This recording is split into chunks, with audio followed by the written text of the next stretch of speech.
उज्जवल Bharat news crime special report पर आप सभी का कलयुग इसे ही कहते हैं शायद। आज इस कलयुग में अकल्पनीय घटना रोज हमें सुनने को और देखने को और जानने को मिलता है। ऐसी ही एक शर्मनाक घटना सरीगाम के उमरगांव तहसील वलसाड़ जिले में सामने आई है। जन्म देने वाली माँ क्या कभी अपने ही बच्चों की जान ले सकती है क्या? ये सोचकर भी विश्वास करने का मन नहीं करता, लेकिन यही सत्य है। ऐसी अकल्पनीय घटना जो कोई सोच नहीं सकता, ऐसी घटना घटी है।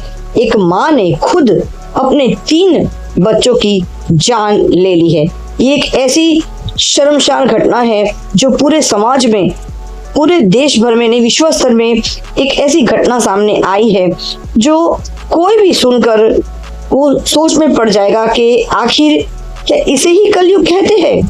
क्या यही कलयुग है जिसमें जन्म देने वाली माँ, जो कहते हैं कि माँ अपने प्राणों से ज्यादा अपने बच्चों से प्रेम और स्नेह रखती है, अपनी जान देकर भी वो अपने बच्चों की जान बचाती है।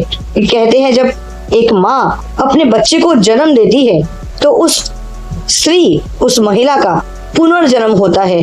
वो न जाने कितना पीड़ा सहकर अपने बच्चे को इस दुनिया में लाती है। लेकिन आज के इस घोर कलयुग में ऐसी घटनाएं भी, शर्मसार करने वाली घटनाएं सामने आई है जिसकी हम कल्पना नहीं कर सकते कि एक माँ ने खुद अपने 3 बच्चों की जान ले ली है। आइए सुनते विशेष क्राइम रिपोर्ट सरीगांव उमरगांव तहसील वलसाड़ जिले गुजरात से। ये घटना है वलसाड़ जिले के उमरगांव तहसील के पालिका रामबेले गांव में के भिंगारी फलिया में एक मां ने अपने ही 3 बच्चों की हत्या कर दी है। जिला पुलिस डीवाईएसपी ने प्रेस कॉन्फ्रेंस कर इस बारे में जानकारी दी है। बीती रात पति पत्नी के बीच हुए आपसी झगड़े के बाद पत्नी ने 3 बच्चों की हत्या कर दी।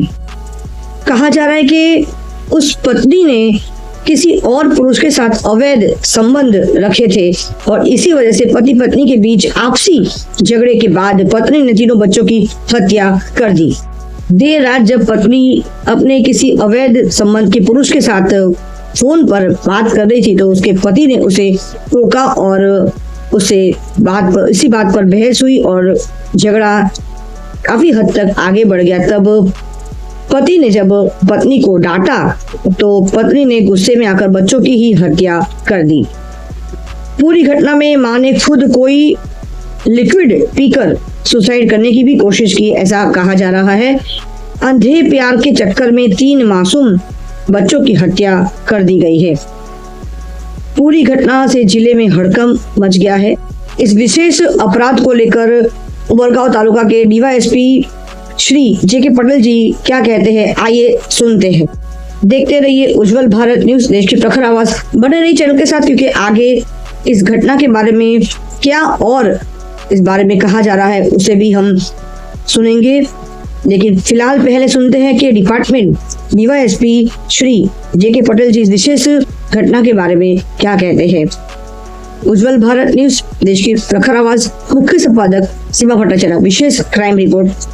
बने रहिए, जुड़े रहिए चैनल के साथ। और आपके भी आसपास कोई ऐसी अद्भुत या कोई ऐसी अकल्पनीय घटना घटती है तो उसके बारे में हमें अपने ईमेल द्वारा, व्हाट्सएप के द्वारा भी आप जानकारी दे सकते हैं और सीधे आप 100 नंबर घुमाकर पुलिस में भी आप जानकारी दे सकते हैं।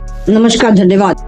સરીગામ પોલીસ સ્ટેશન ખાતે કરમબેલી ખાતે એક ઘટના ઘટી જેની હકીકત વિગત એવી છે કે નિશાબેન કરીને જે હતા એ પતિ પત્ની તરીકે ત્યાં રહેતા હતા અને એમણે કોઈક મરાઠી છોકરા સાથે પ્રેમ સંબંધ હતો એનો એના પતિને શકવેમ જતા અને મોબાઈલમાં પણ એના અવારનવાર મેસેજ જોયેલા હતા।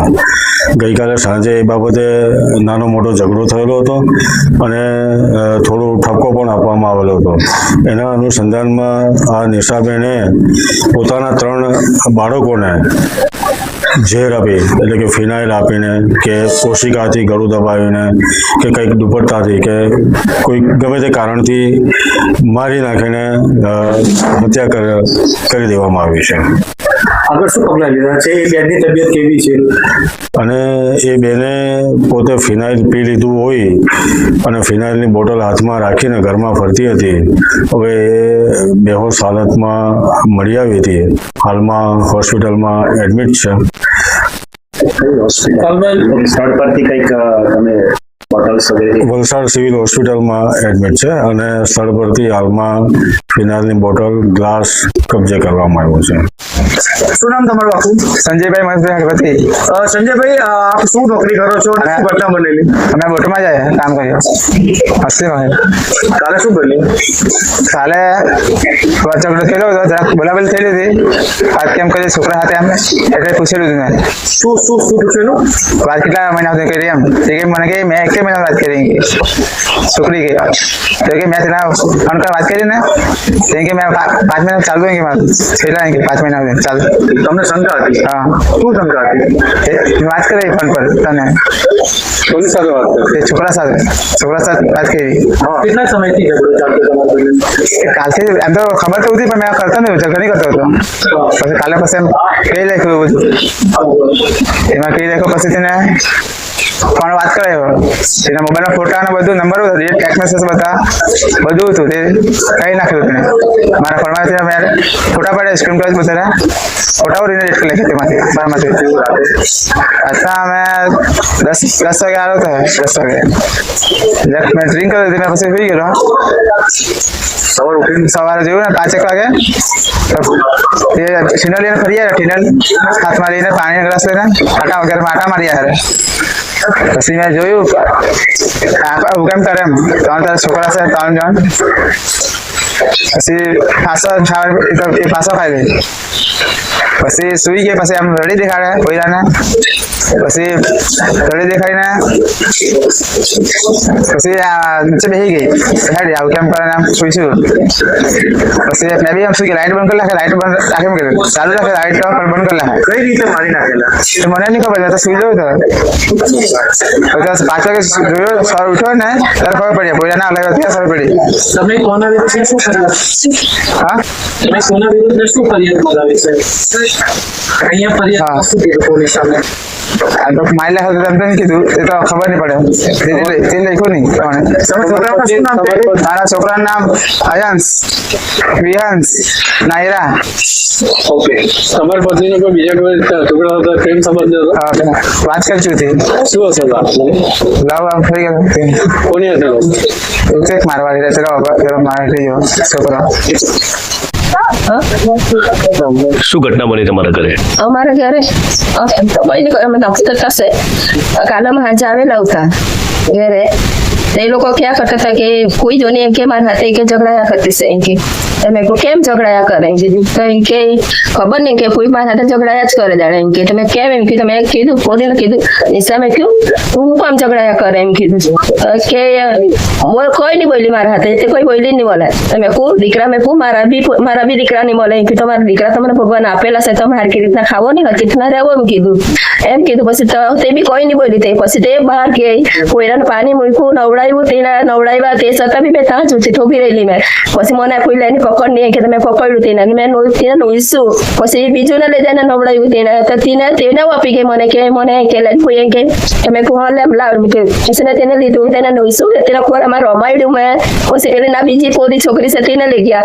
તેને મેં તું જા નવડાવતી ને મેં ભાઈ ને લે એમ કીધું. તે 2 છોકરાને મેં લીધા અને પછી મેં ચાલ મેં નીકળવાની છે એમ કે. મેં સમજાઈ ગઈ તેને કે દીકરા આવું નહીં કરવાનું તમારા 2 પોયરા 3 પોયરા છે તમારે એમ કીધું. તમે જોયું કે એવું કરે તમે અમારા જોઈને અમારા નિમલા તમે કેટલા રખડિયા કરે છે છોકરાના લીધે. તમારે જરાક વિચારવાનું. એટલું મેં બોલી. એ લોકો ઝઘડાતા હતા પણ કામાંથી ઝઘડાતા હતા એ મને નહીં ખબર. પણ ઝઘડાયા પછી રાત્રે આવ્યો મેં. પછી નાહી ગયા 8 વાગે ગયા અમે ઘરથી છીએ મમ્મીની ઘરથી. પછી ને સવારે ભાઈના છોકરાને ફોન આવ્યો કે ફૂઈ એમ કે ઘેર આવની મેં કાંઈ થયું. તો એમ કે નિશાએ કે તને છોકરાને એમ કે મારી નાખ્યા એમ. મેં કેમ એમ કે નહીં ખબર મને કે કેવી રીતે મારી નાખ્યા તે એવું કીધું અમને. તમે અમે તરત પાસે ઘર આવી ગયા. એટલું જ ખબર મને. બસ તો ખબર નહીં પડી અમને. નિશા નિશા અને હસબન્ડ હમણાં ક્યાં છે? નિશા હમણાં હોસ્પિટલમાં લઈ ગયેલા છે, વલસાડ લઈ ગયા એમ કે કેમ? ને પોયરાને અહીંયા દવા પેલા લઈ ગયા છે. નિશાને કેમ હોસ્પિટલ લઈ ગયા? તે બેહોશ હતી પણ હવે ત્યાં કઈ કીધેલું છે અમને નહીં ખબર એમ. તેને જોઈ નહીં મળે પણ બેહોશ થઈ ગયેલી. દાખલ જોયા તો કરતી છે પણ શ્વાસ નહીં લયા કરે એમ ક્યાં કરે પણ ખબર નથી હજુ. લઈ ગયેલા છે વલસાડ હવે હું છે ને હું ખબર નહીં પડશે. આવે ત્યાં મેં કેમ મેં કીધું નહીં ખબર મને કે કેવી રીતે માન નાખ્યા તે એવું કીધું અમને. તમે અમે તરત પાસે ઘરે આવી ગયા. Thanks for watching UB News. Like and comment and don't forget to subscribe for latest updates. Subscribe our channel.